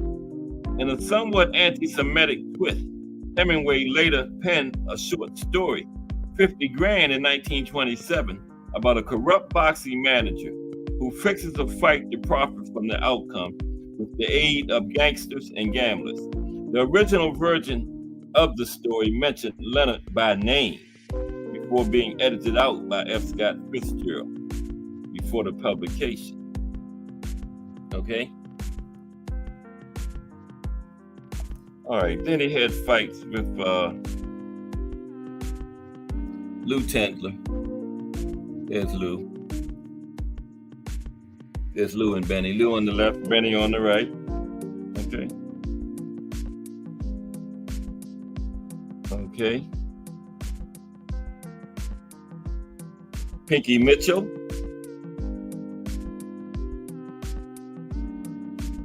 There's Pinky Mitchell right there. Okay. Andy Hart. Don't have no picture of Andy. There's Andy.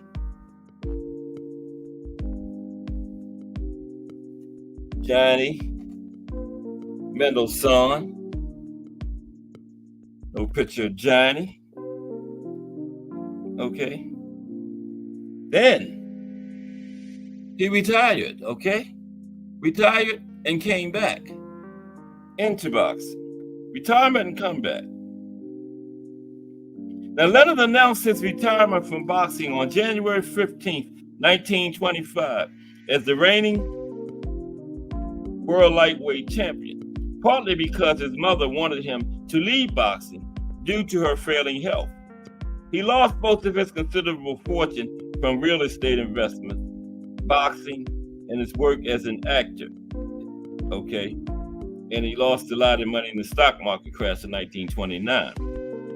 As a result, between 1931 and 1932, he made an ill-advised comeback, defeating a total of 19 hand-picked opponents who were unlikely to end his comeback hopes. And a second-round technical knockout in Queens, New York on October 6, 1931, he won against Pat Silvers, okay?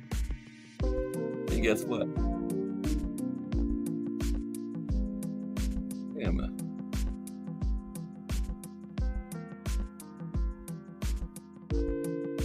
Let me go back down. Bear with me for a minute. Yeah, Pat didn't have no picture in these. There's Pat. Okay.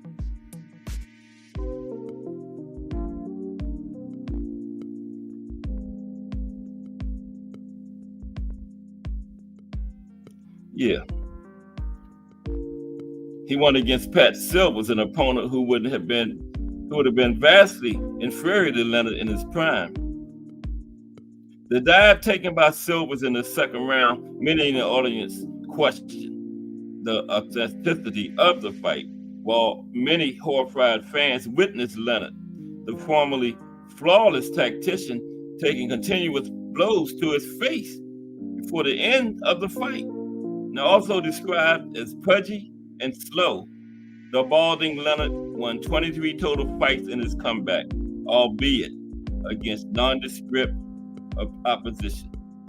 Leonard hoped eventually he would have a big payday with a top-rated opponent. Okay?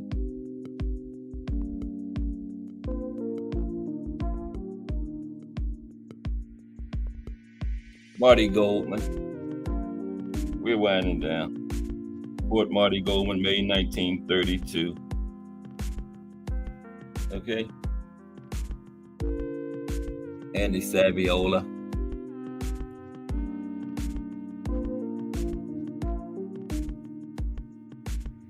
Billy Angelo. There's Billy, working our way up to his final fight. Eddie Shapiro. It's the last one that don't have no picture. There's Eddie. They're working our way up to his final fight now. Eddie Shapiro. Billy Townsend.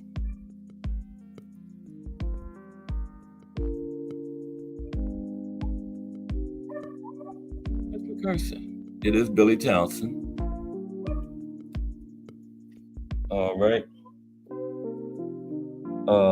Paulie Walker. Then we're going to come up to his final fight.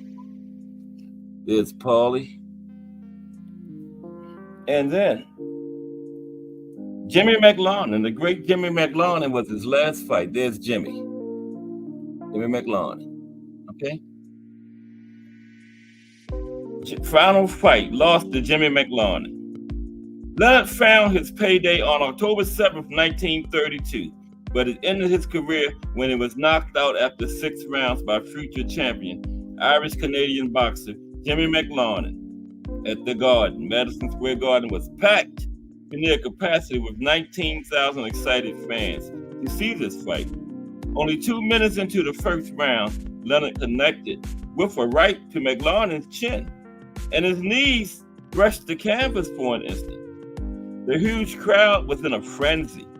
Clinching and retreating, the younger and fitter McLaurin managed to recover from the blow, and by the end of the round, had taken charge. McLaurin dropped Leonard in the second round and only his great defensive skills allowed him to stay in the fight through the next 4 rounds, while he received continued punishment. In the 6th round, Leonard was dazed by a series of punches from the exceptionally skilled McLaren, and the referee mercifully halted the fight to save Leonard from further punishment. It was a humiliating defeat for many of Leonard's supporters, particularly his Jewish fans, but a loss to one of the greatest boxers of the century, a future triple weight class champion. After the loss, the New York World Telegram wrote, "The real Leonard already is immortal, the artist of the ring canvas who glided up and back, the genius of punch slipping, the counterpuncher of lightning reflex snap, the lion-hearted campaigner, and the devoted believer of all that's good in boxing." And the $15,000 Leonard received from this fight helped to ease his financial burden, and he married his secretary, Jacqueline Stern, the following year. Oh, playing with the help. Bennie married his secretary. He was later married to Emma Jean Carlson. Okay, let's look at his life outside boxing. Okay. Winding it down. Get ready to land this plane now. Life outside boxing. Leonard worked as a front man for National Hockey League owner Bill Dreyer of the New York American, who had secretly purchased the Pittsburgh Pirates of that league. Leonard was supposed to appear as if he owned the team. The team suffered both at the gate and on the ice. It moved to Philadelphia for 1930-31, and then it folded. Now, prior to the stock market crash of 1929, Leonard invested in a car accessory business in Harlem. He bought a block of flats in Jersey City, and he had a share in a dressmaking business. Also, sometimes during his career, Leonard advertised Harley Davidson motorcycles on press ads. He had a film and acting career too. Yeah. Film and acting career. Leonard worked as an after-dinner speaker and lecturer after leaving boxing in 1925. Okay? With his good looks and the crowd his fame could bring, he performed in vaudeville, making several appearances as a dancer and performer shortly after his first boxing retirement. He appeared in the vaudeville musical Battling Butler in 1927. Okay. It is old Benny. It's old Benny. During his boxing career, Leonard starred in the film serial The Evil Eye in 1920, and a series of boxing-related film shorts titled Flying Fists, 1924 to 1925. He also appeared in the Comeback, 1925, and Hitting Hard, also in 1925. Leonard lost the vast majority of his fortune in the stock market crash of 1929, like I had just told you. After his failed boxing comeback attempt from 1933 to 1934, he worked as a boxing instructor for the physical education department at City College of New York, a school with a large Jewish enrollment. When the United States entered World War II, Bennie enlisted in the maritime service and took charge of the physical training of 100,000 men, eventually rising to the rank of lieutenant commander by the time he had completed his 3 years of service. Now, final work as a referee and his death. Okay. In 1943, Leonard worked as a boxing referee and continued in that endeavor after the war, with the majority of his fights in New York and Philly that he refereed. After refereeing the first 6 fights of the April 18, 1947 card of the St. Nicholas Arena in New York, Leonard was stricken with a massive heart attack during the first round of the next fight between Mario Ramon and Bobby Williams. He refereed 6 fights, then the first round of the 7th one he had a heart attack. He toppled to the canvas and died in the ring. Wow. The ringside physician, Dr. Vincent Nardiello, I heard that name before, attempted to revive Bennie unsuccessfully. He was only 51 years old. Leonard was interred at Mount Carmel Cemetery in Glendale, New York. A majority of Jewish boxing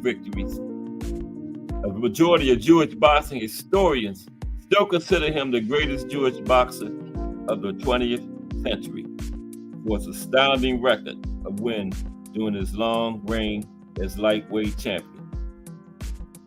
1896-1947, that was his life.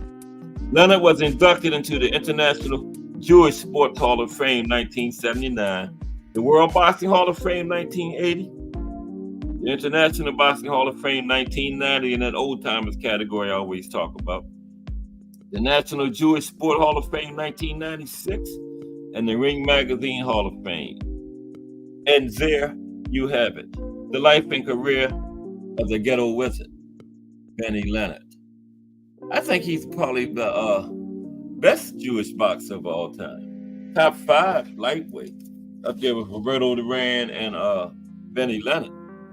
No, he is Bennie Leonard. Roberto Duran and Henry Armstrong. Yeah, Bennie is right up there with them. And he also he didn't fight that much at welterweight. Right, his main work was done at lightweight. But the Ghetto Wizard, he's got one of my favorite nicknames. I told you, the Ghetto Wizard and Alexis Aguayo, the explosive thin man. And the Ghetto Wizard is number 10 on the Cash Sports and Box Story and all-time pound-for-pound list.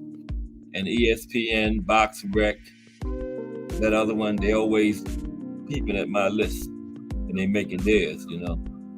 Yeah. Because the Cash Sports and Box Story, that's a big one there. Mm-hmm. And we got another big week of boxing history coming up next week. The Legend versus the Legends.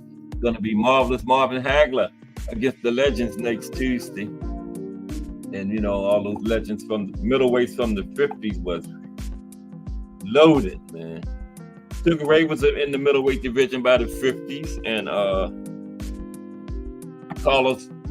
Carmen Basilio, Jake LaMotta, Randy Turpin, the British middleweight, Gene Foreman, the Frenchman Marcel Cerdan. He died. I think he was on his way back to fight Jake. I think it was Jake LaMotta. He died in a plane crash. He was from France. He was coming from France for the fight and died in a plane crash. But we're going to see Marvin Hagler against all of them.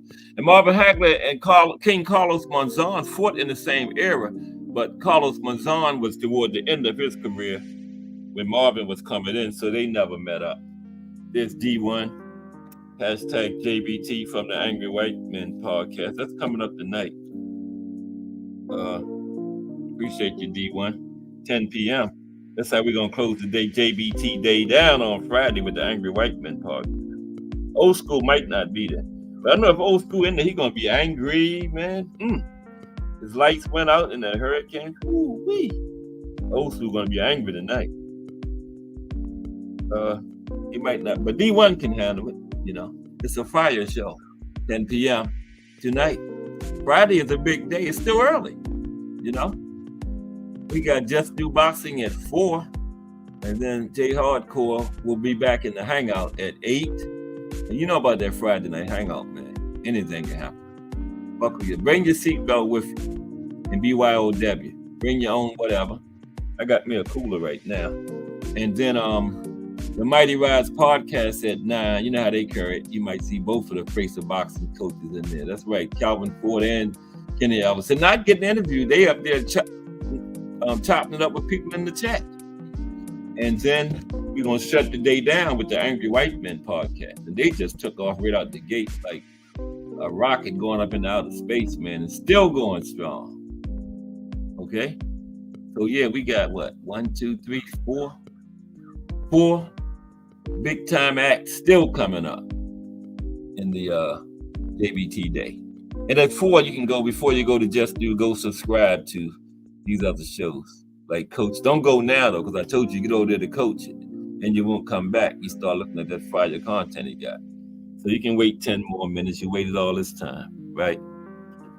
And I will be back next week with a big week of boxing history. The profile next week, guess who it is next Friday?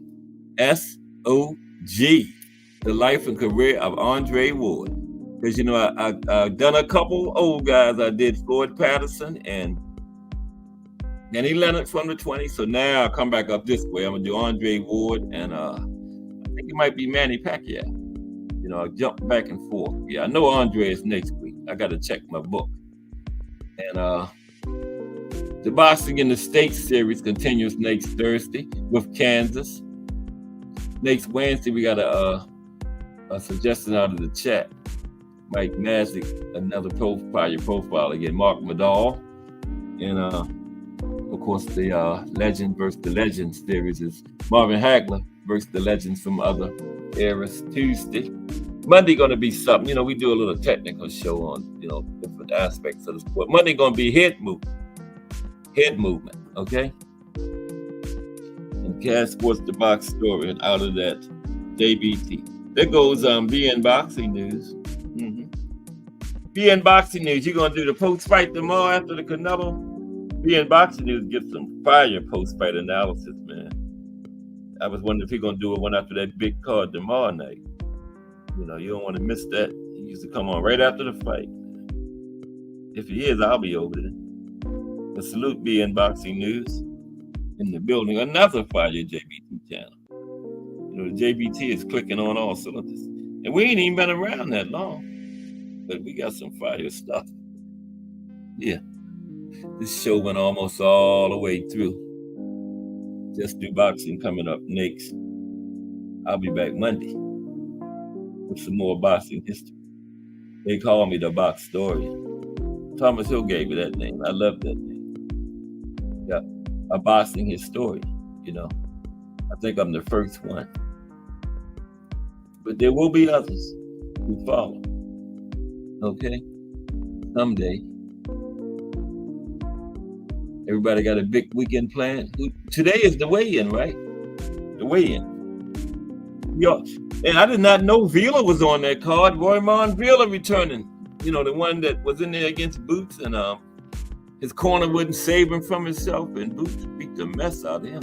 I didn't even know if he was still alive, man. You heard nothing from him for 14 months, but he in there tomorrow. Yep, Vila returns. Yeah, you didn't even tell me Vila was on that card, man. Yeah, Roman Vila and Cool Boy. They both been out 14 months. Remember, Cool Boy got beat down by Monster July 26, 2023. He's on there tomorrow. Rolando Romero makes his return without his WBA belt. And then Caleb Plant and Trevor McCombie. That Lara and Danny Garcia, they've been trying to make that for a long time, but we finally getting it. I think Lara, coming out of the Cuban boxing system and that experience, it's going to be too much for Danny. Danny haven't fought since 2022. Lara only fought once since 2022. He fought around, was it like April or March or May or something? Earlier this year. First couple months this year, Lara fought. But that was only his only fight in the last 2 years, too. But he did get one. I think it was it February? I know it was this year. I said it when I was opening. Let me look. Right here on my paper, my notes. The Lara fought this year. That was his first fight in a couple of years. He fought the co-main. There it is. March. Yeah, Lara fought in March. Yeah. And I don't know too much about that guy Rolly's fighting. But I know this. He only got one loss. 16-1. And guess what? Trevor McCombie, who Caleb going up against, Trevor don't have no losses. So I don't know, Caleb. Trevor don't have any Trevor McCombie, and they've been having a nice back and forth. I think Trevor got popped once in his career, though. Caleb was kind of on him about that. But I like it, man. They got a little back and forth going into the fight. I don't know too much about the guy Cool Boy's fighting either. His name is, what's his name? Carlos Castro. I've heard of him. Castro is 30-2. Cool Boy's at 126. Yeah, this fight is at 126. Remember, he was gonna go fight Brandon Figueroa. We matched at 126 before they made the monster fight. They made the monster fight and Monster and Cool Boy fight in like 10 minutes. Remember, that thing came together so fast. Like, damn. Cool Boy was fighting Figueroa. Then, like a half hour later, they announced the monster fight. They put that together fast. Yeah, Cool Boy went over to Japan. Dared to be great, you know. And I'm glad to see Cool Boy back in there, though, you know. Maybe he'll get Monster back in there again. You know what I mean? Maybe he will get Monster again. Get him to come to Philly, but that ain't happening. As long as Monster got those belts, he ain't coming out of Japan. But he sells over there. They love him, man. I don't blame him. But yeah, Thomas Hill and Ant was talking about him in Nakatani. That would be huge over there. When the Nakatani, yeah, that would be huge over there in Japan, man. Yeah. I think Nakatani's at 118, right? Bam is, I wouldn't mind seeing, they asked Bam about Monster after he beat Juan Francisco, but Bam didn't say too much. But, you know, they talk about Monster and Tank, but Bam and the Monster is way closer than Monster and Tank. They're only 7 pounds apart. Bam at 115, Monster at 122. So, yeah, that's more realistic than Monster and Tank. I don't think we're going to see no Monster and Tank. Who's saying Tank going to come down to 130? And then by the time Monster gets, it ain't like it's going to be at 130 tomorrow. You know, that might probably take a couple of years. It's only at 122. So, no, we won't get that one. Nah. It's a good dream fight, but, you know, we can forget Monster and Tank. Hope Shakur gets better. I just hope he don't come back too soon, you know. Because, you know, them hands, when you start hurting them knuckles, them hands be funny, man. You come back too soon, that's when the recurring starts to happen, you know. Like Floyd, you know, he had hand problems throughout his career. But yeah, Chris said February, it's September. That's a good little recovery period, you know. We wasn't getting him in Tank before next summer anyway, so, you know, it won't be far off the original, you know. I mean, maybe late summer. Shakur can get a fight in between then. But they say Tank was going to get one by the end of this year, something like that. Maybe another one next year, early, and then him and Shakur in the fall. You know? Shakur will be back, though. He ain't the first one that had a problem with his first boxer had a problem with his hands, and he ain't the last one. I don't know why people make a big deal. Athletes get hurt all the time in all sports. It's part of the game, you know, part of the game. But I think he'll be okay. Yeah. But I'm going to get ready to get out of here. It's Friday. I'll be back next week with some more boxing history. We had DN Boxing News in the building today. D1 from the Angry White Men. Look for him tonight at 10 p.m. Might have old school with him, but D1 can handle it. Yeah. Drop the link. I'll come up there and help you out, D1. Ace, Trump, Real Prison Talk with Tommy. You're looking for a personal trainer? Coach Thomas Morris is your man. He trained Ronnie Lott. Okay? Yeah, that's Ronnie Lott from the San Francisco 49ers. Yeah. Ant McQueen from Casuals Corner and the Casuals. JBT Network, hashtag JBT. Melanin Queen 27. 23 was in the building today. Appreciate you, 23. Let's Talk Fashion, hashtag JBT. Fire Fashion Show, and he's part of the Casuals. Just Do Boxing coming up in about 5 minutes. Hardcore Boxing News, hashtag JBT. That's the founder of the JBT right there. Okay? Cal Coolit. Appreciate you, Cal Coolit. I think it's like the first time I've seen Cal, but I hope it ain't the last time, Cal. I hope you enjoyed yourself today. Thomas Hill, hashtag JBT. Sorry, we didn't get no link time today, T Hill, but we're going to make it up next week. J.A. Dixon. Salute, J.A. Dixon. Appreciate you. Mike Mazik. Appreciate you, Mike Mazik. Mike Mazik gave me another profile. Mark Vidal coming up next Wednesday. You know, goes out of the chat. And Miss Cass, hashtag JBT. Salute, Miss Cass. Okay? Salute, Miss Cass, for putting up with me, hunched over this desk, Googling and reading and doing all kind of stuff all the time. But Miss Cass is nice to have a boxing wife because I told y'all I wake up sometimes in the mornings. She in there watching old fights, and guess what? She can cook too. Well, okay, everybody have a great weekend. I'm good to get on up out of here, but I'll be back next week because if it's Monday through Friday at 2 p.m., it's the Box Historian bringing you all that boxing history. Just do boxing straight ahead. I'm Cass Sports. Everybody have a great weekend. Y'all ain't rid of me yet though, because I'm gonna see y'all in these JBT streets somewhere today. Probably in all of them. Have a good one, everybody. I'm out. Peace.